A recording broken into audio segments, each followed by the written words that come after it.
गायत्री महामंत्र एक बार मेरे साथ दोहराओ।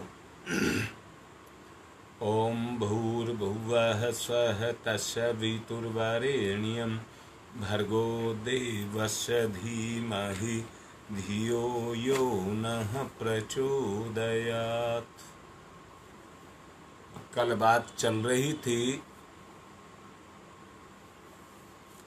सौजन्य से पराक्रम की। सौजन्य से पराक्रम की बात कल चल रही थी। खेती के माध्यम से किसान अपनी भावनाओं को जागृत करता है।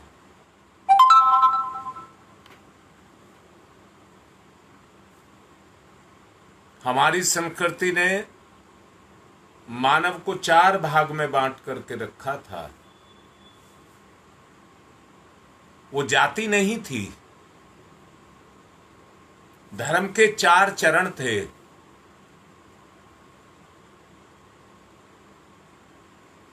अर्थात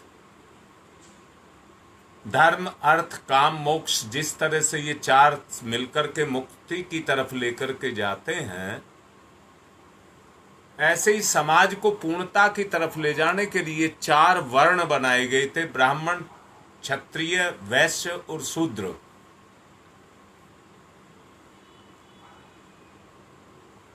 सौजन्य मैंने शब्द लगाया। सौजन्य, ब्राह्मण ज्ञान के सौजन्य से, क्षत्रिय बाहुबल के सौजन्य से, वैश्य अपने लेन देन के संबंध से और शूद्र सेवा के संबंध से अपने आप को मुक्त करता था। दोबारा बोलता हूं, बात समझ नहीं आई होगी। एक किसान जब खेत में खेती करता है और अपने पसीने से निकली हुई बूंदें उस खेत में जाकर के गिरती हैं, तो वो निरर्थक नहीं जाती, सोना उपजाती है। सोना, और सोना उपजाने से मेरे मतलब है कि उस खेत में जो खेती पैदा होती है वो सोने से भी ज्यादा कीमती लगती है, क्योंकि उसमें मेहनत की सीकर बूंदें गिरी हुई हैं। उसके सौजन्य से उसने उस अन्न को पैदा किया है, वहीं से उस अन्न के अंदर वो प्रभाव आकर के पैदा हो जाएगा। जो उसको खाएगा उसमें अपने परिणाम को दिखाएगा।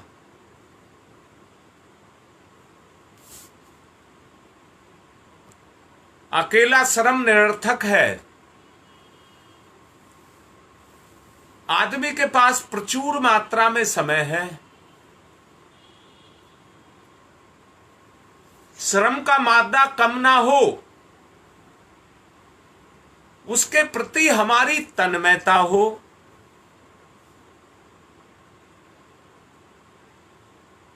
उसी के बलबूते पर व्यक्ति जो अपने पसीने की बूंदें गिराता है, वो धरती को धन्य करती चली जाती हैं। सार्थक श्रम भले ही सीमित हो, परंतु सार्थक कर्म उसी को ही कहते हैं। सीमित समय में किया गया कर्म समृद्धि लाता है, उस व्यक्ति के जीवन को सार्थक बनाता है। सौजन्य की बात आपसे कर रहा हूं।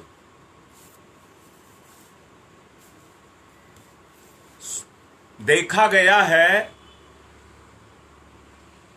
जो व्यक्ति साहसी है वो बाजी को मारता है। जो व्यक्ति साहसी है वो बाजी को मारता है।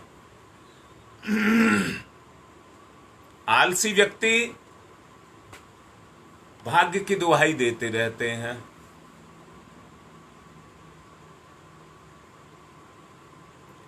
और अपने दोष दूसरों पर मढ़ते रहते हैं। पुरुषार्थी अपनी योग्यता को बढ़ाने में लगा रहता है,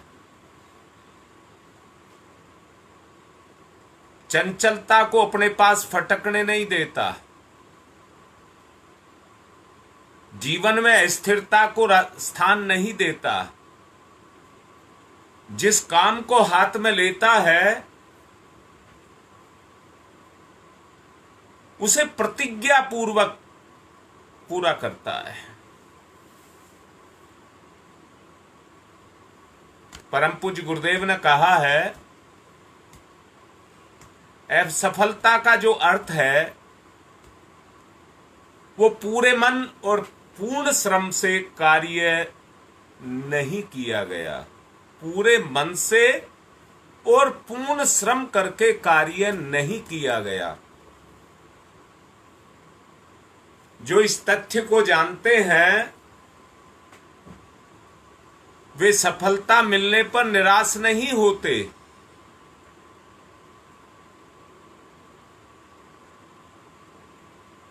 असफलता मिलने पर निराश नहीं होते।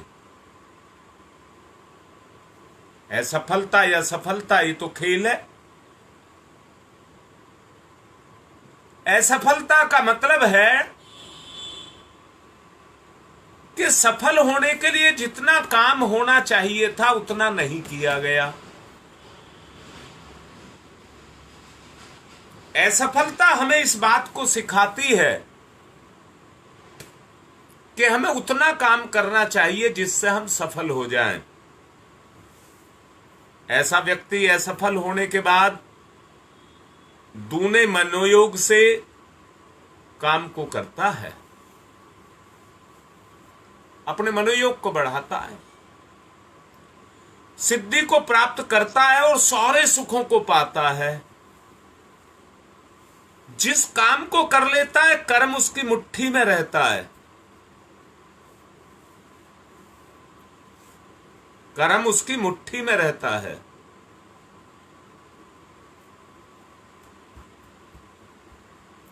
संसार में आज तक किसी को कुछ अपने आप अनायास नहीं मिल गया। मिल गया तो टिकता नहीं है। ऐसे कितने हैं। मुझे राजनीति की बात नहीं करनी चाहिए, बस कहने के लिए, मुझे समझाने के लिए कहना पड़ रहा है।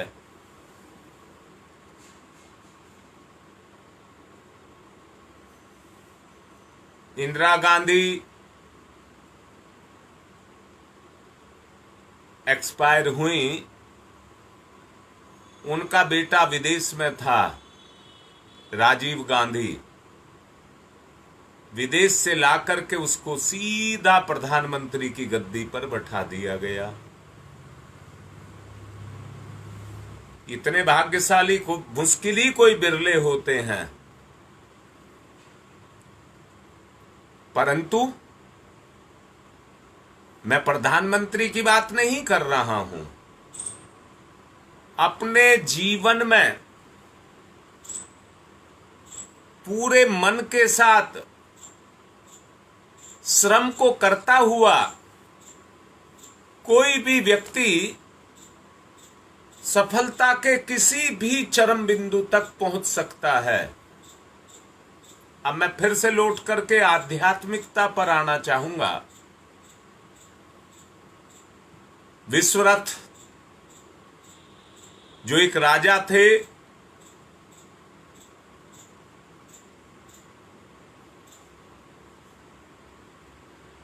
जब उनको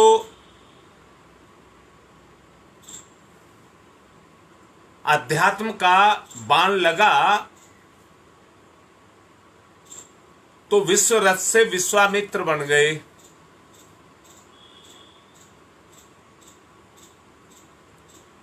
और गायत्री की उस चेतना को साक्षात करके दिखा दिया।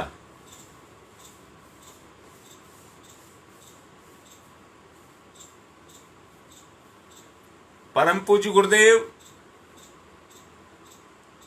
ऋषि को पीएचडी कहा करते थे। पीएचडी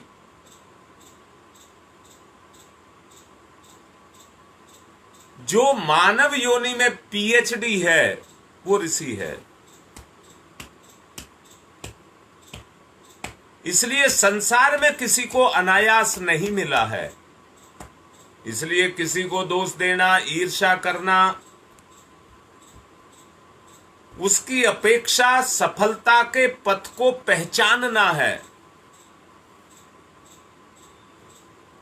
और उस पर कदम बढ़ा करके चलना आवश्यक है।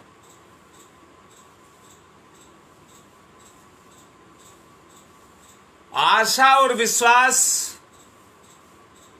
शक्ति, बल, कौशल और साधन,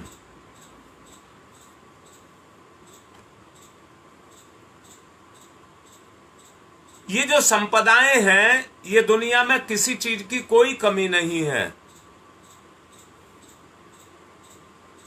परम पूज्य गुरुदेव ने लिखा है अपने साहित्य में, दुनिया में जितने साधन है उतने ही कर्म हैं। दुनिया में जितने साधन है उतने ही कर्म हैं और उतनी ही प्रकार की साधनाएं भी हैं।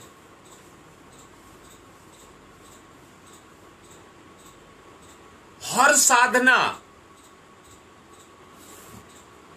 साधना आपको आत्मज्ञान की तरफ लेकर के जाती है।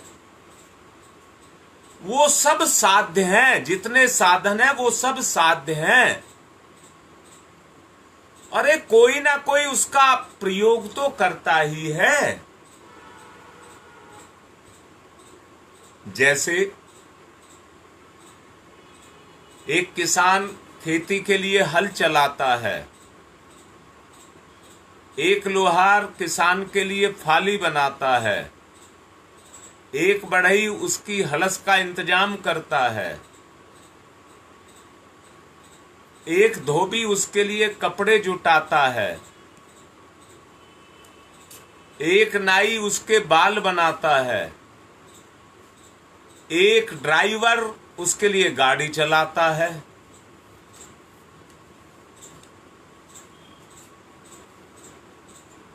जितने साधन हैं उतनी ही साधनाएं हैं, परंतु साधना कब है? जब उसको मनोयोग पूर्वक किया जाए और श्रम के सीकरों से, बूंदों से उसको सींचा जाए।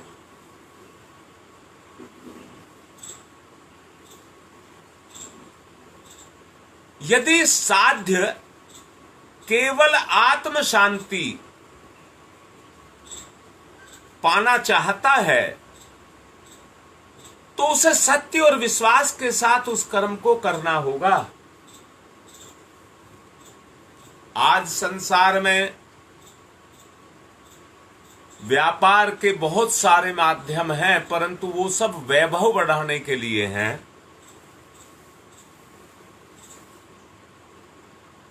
कितनी ही विभूति और कितनी ही शक्ति व्यक्ति के पास क्यों ना हो, समाज में किसी का कितना ही सम्मान क्यों ना हो, उसे कोई भी ऐसी अनुभूति नहीं हो सकती जो उसे सुख की संज्ञा दी जा सके।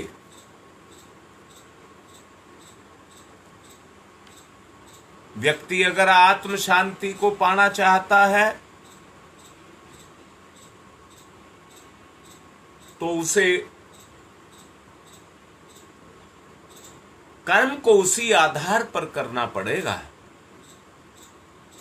आत्म शांति के अभाव में अपनी समझ से संसार का सारा सुख भोग लेने पर भी बड़े बड़े सम्राट श्रीमंतों को असंतोष से भरी हुई जिंदगी भयावह है, भारी भयानक मृत्यु के रूप में मरना पड़ा।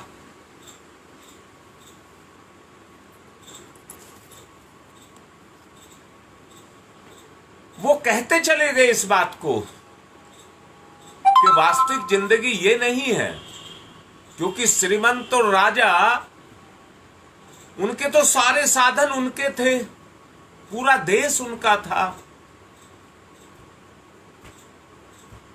ऐसे व्यक्तियों के तड़प तड़प करके प्राण निकले हैं और कल्प कल्प तक वे संसार को छोड़ते रहते हैं। जब संसार का सुख भोग लिया तो पदार्थों का आनंद ले लिया, तब अंत समय में कल्पना किस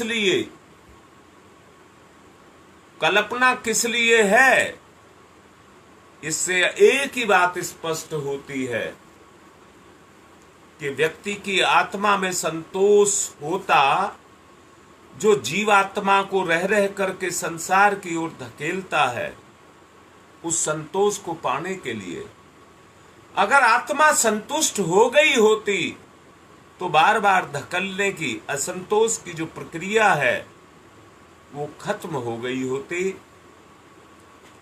व्यक्ति को, आत्मा को शांति मिल गई होती। आत्मा में असंतोष का ज्वर वहां पर शांति और शीतलता को पैदा नहीं होने देता। आत्म शांति की उपलब्धि संसार के सुख और पदार्थों के भोग से संभव नहीं है। उसकी प्राप्ति तो तब होती है जब मनुष्य के जीवन में, आचरण में श्रेष्ठता का समावेश होता है।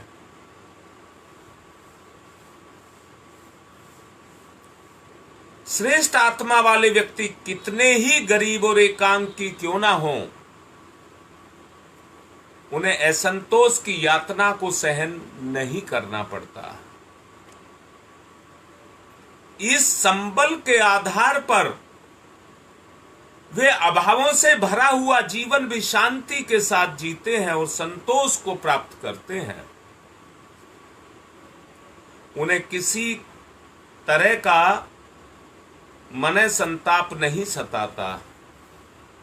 ऋषि मुनि महात्मा मनीषी चिंतक और दार्शनिक व्यक्ति कभी ना कभी वैभववान भी रहे होंगे और सांसारिक पदार्थों के भोग में अपना जीवन भी उन्होंने निमग्न होकर के जिया होगा। दिनचर्या और परिश्रम का इतना कठिन और कठोर उनका रहा होगा। आशा और विश्वास,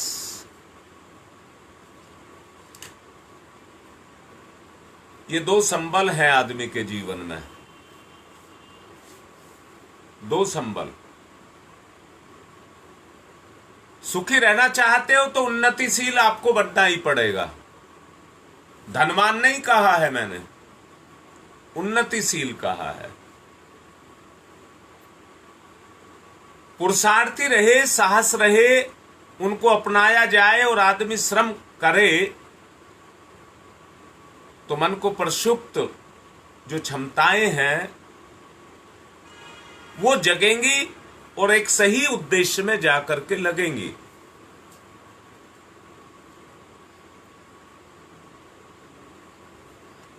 इस आधार पर जीव इधर उधर नहीं भटकेगा और सत्य के रास्ते पर चलेगा। निराश हो जाना मनुष्य जीवन का सबसे बड़ा अभिशाप है। महामानव सदैव ही इससे बचने की शिक्षा देते रहे हैं। मैं यहां केवल इतना कहना चाहूंगा, दुख की घड़ियों में यदि व्यक्ति शांति से बैठ जाए और उस समय को गुजार ले तो किसी तरह की दिक्कत उसको होगी नहीं। परंतु है क्या कि आदमी खुराफात करे बगैर मानता नहीं है।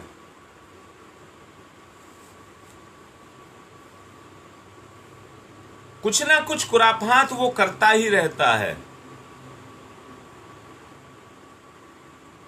निराशा से किसी को पूर्णता नहीं मिली है। निराश व्यक्ति से बड़े बड़े कार्य हो जाए संभव नहीं है, क्योंकि वो हर वक्त थकान को महसूस करता है। हर वक्त थकान को महसूस करता है। कछुए और खरगोश की जोड़ी आपने सुनी होगी।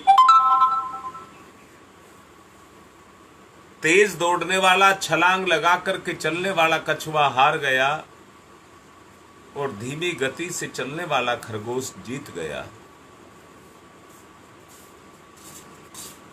क्योंकि वो अपनी मंजिल की तरफ अनवरत रूप से, धीरे तो चला परंतु अनवरत रूप से सतत चलता रहा, इसलिए वो जीत गया। छलांग लगाने वाले, बाजी मारने वाले अगर निरंतर सतत रूप से लगे रहते हैं तो वो भी बाजी मारते हैं। बया पक्षी जब अपने घोंसले को बनाती है तो मन में एक प्रसन्नता उसके में रहती है। कभी देखना बया पक्षी को घोंसला बनाते हुए, वो कुदकती फुदकती रहती है, चीची चीची चीची अपनी भाषा में करती रहती है और खुश होकर के अपने घोंसले को बनाती है। चुन चुन करके तिनके लाती है, उसी हिसाब के तिनके लाती है जिस हिसाब के उसको चाहिए। कितना शानदार उसका घोंसला बनता है। चींटी धीरे चलती है, पर पहाड़ पर अगर चढ़ने लग गई और निरंतर चढ़ती रही तो अनवरत रूप से चढ़ने के कारण बोझ नहीं रहेगी, परंतु अपने उद्देश्य को पूर्ण कर जाएगी, जबकि वो कितने धीरे में चलती है। श्रम में संलग्न होने पर मूर्खों को विद्वान और निर्धनों को धनवान बनते हुए सबने देखा होगा, परंतु जिस घर में निकम्मापन पैदा हो जाता है, आलसी पैदा हो जाते हैं, कामचोर पैदा हो जाते हैं, अपने आप को बचाते हैं, जिम्मेदारी नहीं लेते हैं, वो घर उजड़ते भी तुमने देखे होंगे। क्यों? क्योंकि किसी को किसी के साथ कोई लगाव नहीं है। इसी के कारण उनके परिवार पतन के गर्क में गिरते हुए चले जाते हैं। यदि सच्ची लगन हो, दृढ़ संकल्प हो, श्रम करते में रहा जाए और धैर्य व्यक्ति के अंदर हो, तो इन गुणों के कारण मनुष्य भले ही प्रगति ना करे, धीमी करे, सफलता अंततः उसको मिलकर के रहेगी। हर कार्य तत्परता और तन्मयता का समन्वय होने पर ही श्रेष्ठ बनता है। कारीगर मूर्ति को बनाते हैं, चित्र बनाने के लिए चित्रकार अपनी तूलिका के द्वारा चित्र को बनाता है। वो उतना ही सुंदर और आकर्षक होगा, मन भावन होगा, जितना मनोयोग उसमें बनाने वाले का लगा हुआ होगा।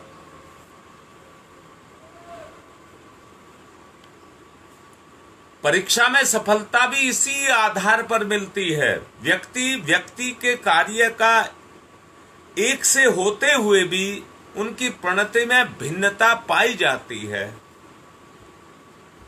विचार के कारण, सोच के कारण। एक ने उसमें अपने आप को पूरी तरह झोंक दिया है, दूसरा टाल मटोल करता है, तीसरा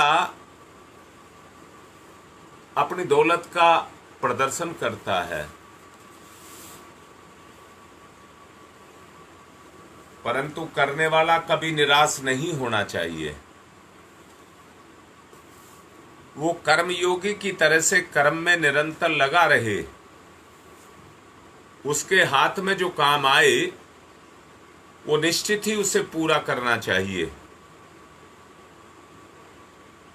सुंदर प्रणति के रूप में ऐसे पुरुषार्थी अपने अध्यवसाय को उच्च स्थिति तक पहुंचाते रहते हैं।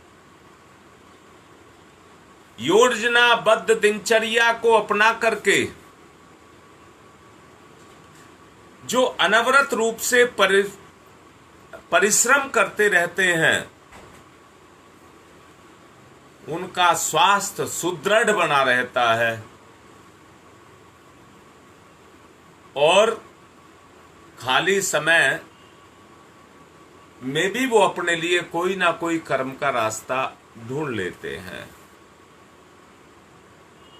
वरना खाली समय में दुर्व्यसन पलते हैं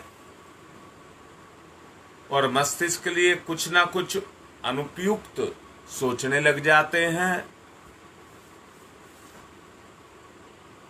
कुकल्पनाओं में आकर के घिर करके बैठ जाते हैं। ऐसा मनुष्य पथभ्रष्ट हो जाता है।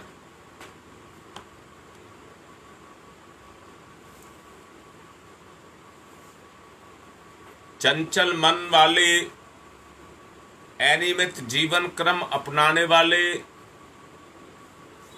जीवन में असफलता ही प्राप्त करते हैं। खाली दिमाग शैतान की दुकान, ये कहा जाता है।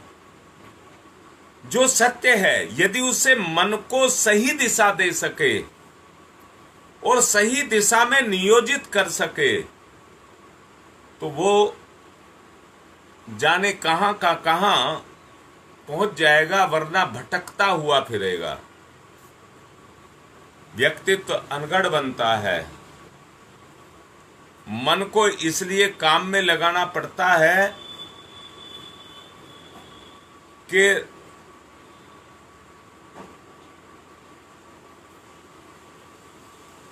वो अगर खाली रह गया तो कुछ सोचेगा, और जो सोचेगा वो अनगढ़ होगा। कोई उसमें ताकत या कहिए कोई अच्छा सोच नहीं होगी। चंचलता बंदर की तरह से व्यक्ति को उछल आती है। सुख के लिए, भोग के लिए, सुख के लिए, सुख के भोग के लिए कभी इस डाली पर कभी उस डाली पर कुदालती है। कुविचार कुकर्मी बनाते हैं और घातक हो जाते हैं। इनका कभी चिंतन नहीं करना चाहिए। बेकार पड़ा हुआ चाकू जिस तरह से जंग खा जाता है, बैठा ठाला आदमी पशु की तरह से धीरे धीरे करके निकम्मा हो जाता है। अपनी जो सहज विशेषताएं हैं उनको हाथ में लिए बिना अपनी विशेषताओं को जागृत नहीं किया जा सकता, बल्कि अपनी जागृत विशेषताओं से भी हाथ धो बैठता है। इन अभिशापों से बचने के लिए हर समझदार व्यक्ति को अपना शरीर श्रम उपयोगी कार्यों में लगाना पड़ेगा।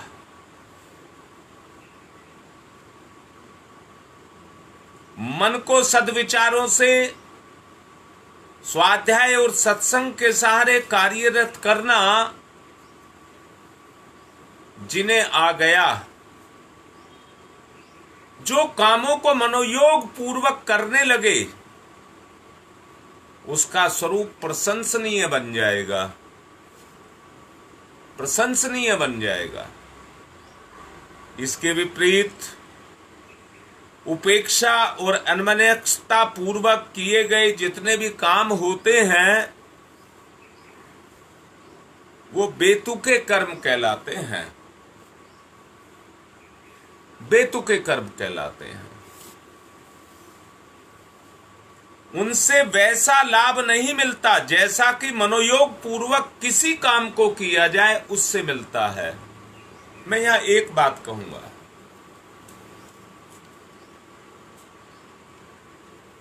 आदमी को जोड़ने के लिए कोई सवाल दिया जाए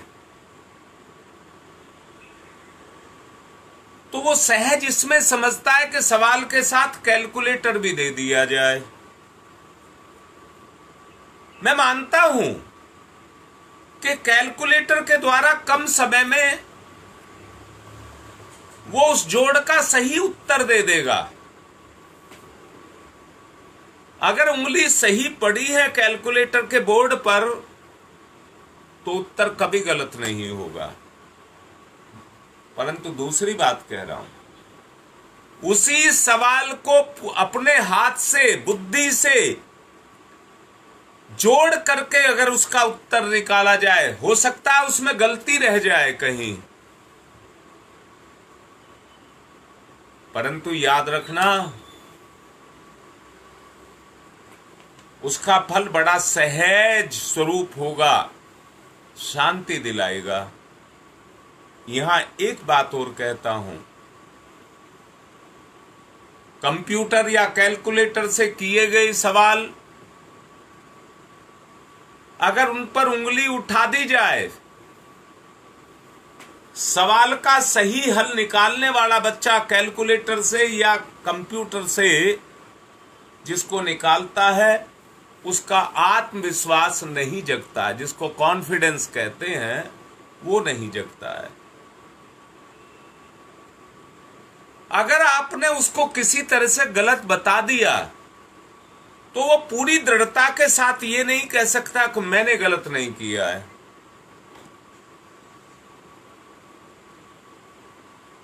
ये तो आज के आदमी का स्वभाव है कि वो गलत को गलत नहीं मानता, जो कुछ कर रहा है उसी को सही मानता है।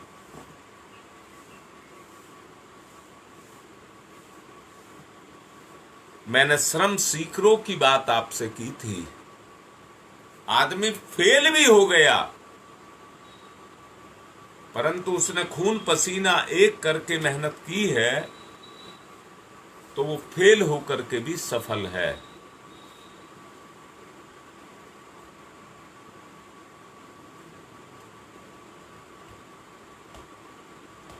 याद रखना, कर्म के प्रति अगर आपकी लगन सच्ची है तो आपका संकल्प बल भी सुदृढ़ होगा। आपका संकल्प बल भी सुदृढ़ होगा।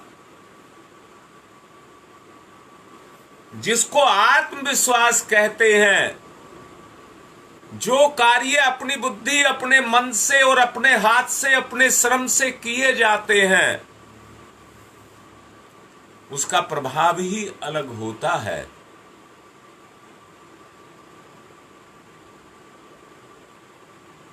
अपनी मेहनत से कमाया गया 10 रुपया रिश्वत में लिए गए लाखों रुपए से ज्यादा शांति देता है। 10 रुपया हराम के लाखों रुपया जो नहीं कर सकते, उससे ज्यादा वो अपनी मेहनत की कमाई का 10 रुपया आपको काम देगा।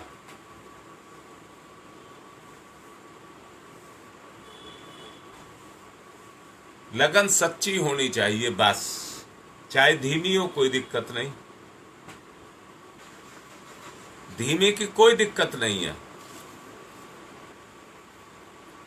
कुविचार भी कुकर्मों की तरह ही घातक होते हैं, उनका चिंतन हमें नहीं करना चाहिए, बल्कि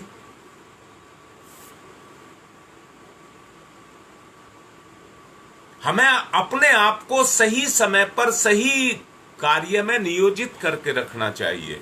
मैंने अभी कुछ देर पहले कहा था, रखा हुआ चाकू भी जंग खा जाता है और अपनी धार को मिटा बैठता है। इन अभिशापों से बचने के लिए हर समझदार आदमी को अपना शरीर उपयोगी श्रम में लगाए रखना बहुत आवश्यक है।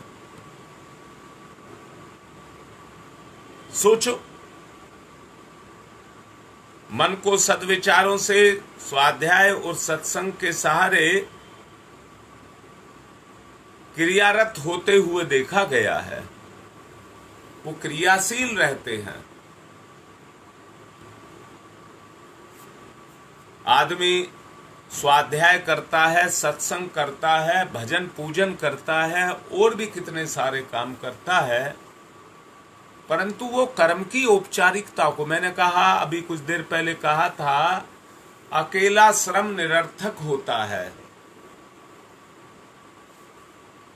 व्यक्ति अनुष्ठान करता है, जप करता है, आरती करता है, पूजा करता है, तिलक वंदन करता है,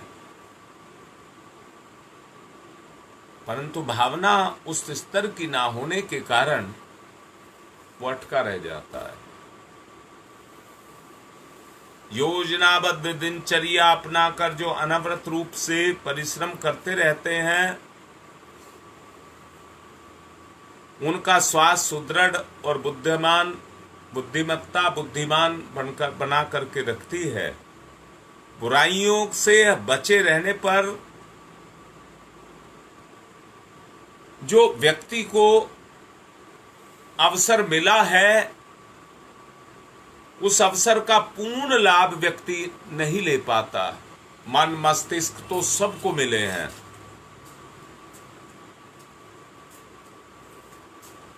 परंतु नियंत्रण ना होने के कारण उपयुक्त सोच भी व्यक्ति के अंदर पैदा हो जाती है। ठाले ठाले बैठे हुए अपने आप पैदा हो जाती है। मनुष्य जीवन के कर्तव्य का निर्धारण अपने चिंतन से उसे स्वयं करना चाहिए। ये सही कहा गया है कि जो जैसा सोचता है वैसा ही करता है, जैसा करता है वैसा ही फल मिलता है। इसलिए व्यक्ति को सतत सत्य मार्ग पर सत चिंतन चलने के लिए करना चाहिए और उसमें स्वयं को हमेशा नियोजित रखना चाहिए। बारीकी से देखना चाहिए कि कहीं पर कोई पाप हमारे विचार में ना आ जाए। साहस भी पराक्रम है। आशान्वित व्यक्ति पराक्रम के लिए जो आशा रखता है, ऐसा व्यक्ति पराक्रम के लिए तत्पर रहता है। वो सुयोग को ढूंढता फिरता है। साहस के अभाव में व्यक्ति कर्म नहीं कर पाता, पिछड़ेपन की स्थिति में पड़ा रहता है। साहस विधेयात्मक दृष्टिकोण अध्यात्म का पहला पाठ है। संत का अर्थ ये नहीं है कि अनुचित भी हो और चुप भी रहे। इस परिभाषा को मस्तिष्क से हमें निकाल देना चाहिए। सच्चे अध्यात्मवादी व्यक्ति आप उसी को कह सकते हैं जो हमेशा कुविचारों से अपने आप को बचा करके रखे। कुविचारों को स्वीकार ना किया जाए, मास्त श्रेष्ठ परंपराओं को अपनाया जाए, अनीति ना की जाए, ना अनीति को सहा जाए, अवांछनीयता का विरोध किया जाए और उसका उन्मूलन किया जाए। बहुत बड़ा पुण्य वो है ये। जितना के नीति न्याय को अर्जित करना, अनीति के उत्पीड़नों से बचना, अपनी सहनशीलता को बढ़ाना, जितना दुखियों को की उदार सहायता की जाए और उनके कष्टों का निवारण किया जाए, बदले में उस आत्म शांति को प्राप्त किया जाए। स्वयं अपना विवेक काम ना करे, अंध परंपराओं को स्वीकार करे, अनीति को सहे, ऐसे किसी अभियान से अपना सहयोग नहीं दर्शाना चाहिए। कायरता का और अनीति का सहयोग व्यक्ति को भ्रमित करता है और उसका प्रचारक बन करके रहता है। हर व्यक्ति को समाज में रहना है तो अवांछनीयता का प्रतिकार करना ही होगा। सज्जनता पराक्रम के साथ ही शोभा देती है। शौर्य रहित सौम्यता एक प्रकार की कायरता है, जिसमें मनुष्य अपने मन्यु को जागृत नहीं कर पाएगा। मानवीय काया में होते हुए भी मनुष्य मनुष्य नहीं रह पाएगा। महामानव इसलिए न केवल सत उद्देश्यों में स्वयं को नियोजित करते थे, परंतु दुनिया की हर सहायता के लिए वो तत्पर रहते थे। दुष्टों पीड़ितों से उनकी रक्षा करते थे। ये बल पराक्रम का बल कहलाता है, जो कोई ना कोई आधार लेता है, किसी ना किसी के सौजन्य से क्रियाशील होता है। ऐसे ही हमें भी उस सौजन्य की प्रक्रिया को अपने में वर्ण करना होगा।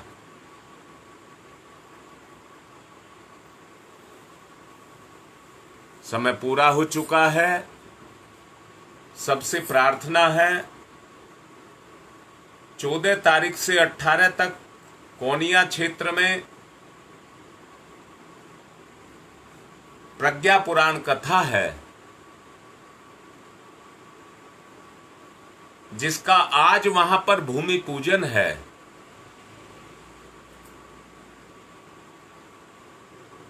आप सभी से प्रार्थना की जा रही है कि अपनी भावना का समर्पण उसके अंदर करिए। सौजन्य उस कार्य का है जो सुबेरे नौकुंडीय यज्ञ और शाम को प्रज्ञा पुराण कथा के माध्यम से संपन्न किया जा रहा है। उसके सौजन्य से आप भावनात्मक लगाव तो उसमें डाल ही सकते हैं, उसमें रस पैदा कर सकते हैं।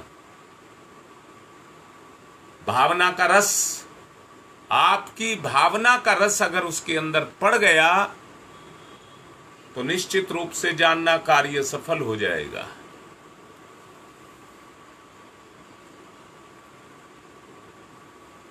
आज अभी 10 बजे के बाद वहां भूमि पूजन की का कार्यक्रम रखा गया है। आप लोगों से प्रार्थना है, आप उसके लिए प्रार्थना करिए कि वो कार्य सफल हो। आज की बात को यहीं पर संपन्न कर रहा हूं। ओम शांति ही शांति ही शांति ही।